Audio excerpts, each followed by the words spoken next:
We've built machines that think, systems that learn, and software that adapts. But what if the next step isn't more artificial? It's more alive. Welcome to the frontier of living intelligence, where biology and AI merge to create systems that don't just compute, they evolve. Right now, deep inside cutting-edge labs, scientists are wiring living cells to electrodes. These cells aren't just sitting in petri dishes. They're interacting, responding in real time, even learning from AI models. Imagine synthetic biology, neural networks, and programmable tissues all fusing into a new form of intelligence, one that can grow, heal, and adapt just like a living creature. So how does this actually work? At the core of living intelligence is the bio-digital interface. Think of it as a partnership.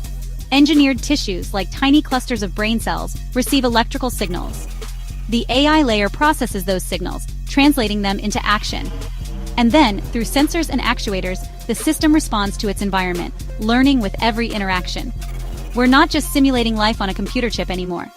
We're embedding intelligence right into living systems themselves. Picture this, a bio-AI hybrid learning to navigate a maze.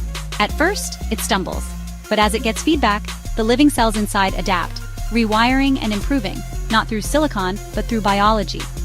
But here's the wild part. Could these hybrid systems actually evolve?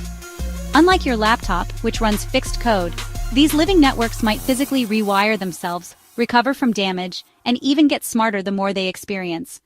It's adaptation in real time, like a brain, but grown in a dish. Imagine a tiny robot powered by a living processor.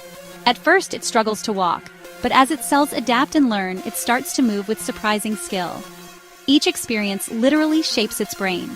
Suddenly, the line between artificial and natural intelligence begins to blur. What does that mean for the future of consciousness? This isn't sci-fi anymore. Right now, researchers are training organoid brains, tiny clusters of neurons, to play games. Hybrid systems are already making decisions, reacting to their world, and getting better each day. Picture a lab where robotic arms assemble biological processors, scientists nurture living neural tissue, and AI agents monitor biofeedback. This is happening. Living intelligence isn't just about making machines smarter. It's about creating something entirely new. Machines that think biologically. The future isn't just artificial, it's alive. So if this blew your mind, hit like, drop a comment, and subscribe. Because the next era of intelligence isn't artificial. Pause, echo. It's entirely new.